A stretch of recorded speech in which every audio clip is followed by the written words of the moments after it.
Lors des funérailles de son mari, une femme a été choquée de découvrir que son premier amour, disparu depuis 50 ans, se tenait miraculeusement devant elle et lui demandait soudainement de l'épouser. « J'ai attendu cette opportunité pendant 51 ans, 9 mois et 4 jours », a-t-il déclaré. Leur histoire commence avec cette photo jaunie. À l'époque, Amy n'avait que 18 ans et Jack était un jeune télégraphiste. Un jour, alors qu'il livrait un message, son regard a croisé par hasard celui d'Amy qui venait de lever les yeux. À cet instant, le visage d'Amy s'est gravé dans son cœur. Malgré leur différence de statut social, Jack ne voyait pas les barrières imposées par la société. Excité, il est rentré chez lui, a brandi son violon et a annoncé avec émotion à sa mère qu'il était amoureux. Celle-ci, sincèrement heureuse pour lui, l'a encouragé à poursuivre courageusement cet amour. Ensuite, il est retourné dans sa chambre, a pris plume et encre, et a écrit pas moins de 81 pages de poèmes d'amour. Les jours suivants, Jack attendait chaque matin sur le chemin qu'Amy empruntait pour aller à l'école, provoquant des rencontres fortuites pour lui remettre ses lettres d'amour.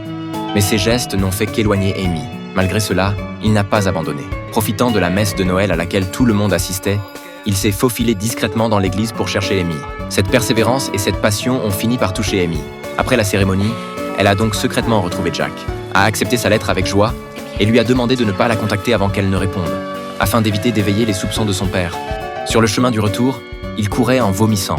Une fois chez lui, il s'est blotti dans les bras de sa mère comme un bébé. Celle-ci a cru que son fils avait attrapé le choléra, ignorant qu'il s'agissait de l'excitation et de la confusion d'un premier aveu amoureux. Ce jour-là, il est tombé par hasard sur la tante d'Amy.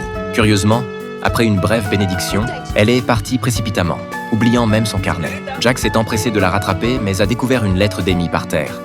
En l'ouvrant, une histoire d'amour tourmentée allait commencer. Au fil de leurs échanges épistolaires, Amy a perçu l'amour de Jack et lui a répondu avec de plus en plus d'attention. Leurs sentiments s'intensifiant, Jack se faufilait dans le jardin lorsque le père d'Amy s'absentait. Mais Amy restait à l'étage, se contentant de l'observer. Contemplant le visage d'Amy, il a exprimé son amour avec ferveur. « Crois-moi, ce n'est pas un coup de foudre, mais dès que je t'ai vu, j'ai eu l'impression d'avoir attrapé le choléra, souffrant atrocement partout où j'allais. Je t'implore de me donner une chance de guérir. » Cette demande en mariage soudaine a pris Amy au dépourvu. Mais sa tante, percevant son embarras, l'a exhortée à suivre son cœur. Ainsi, ne connaissant que le nom et le métier de télégraphiste de Jack, Amy a accepté sa demande. Cependant, la profession de télégraphiste ne pouvait satisfaire ses parents. Pour éviter ce genre de situation, son père a immédiatement chassé la tante qui avait caché la vérité. Puis il a trouvé Jack, et voyant que le raisonner ne servait à rien, s'est mis à le menacer. Mais l'amour des jeunes est toujours un peu fou.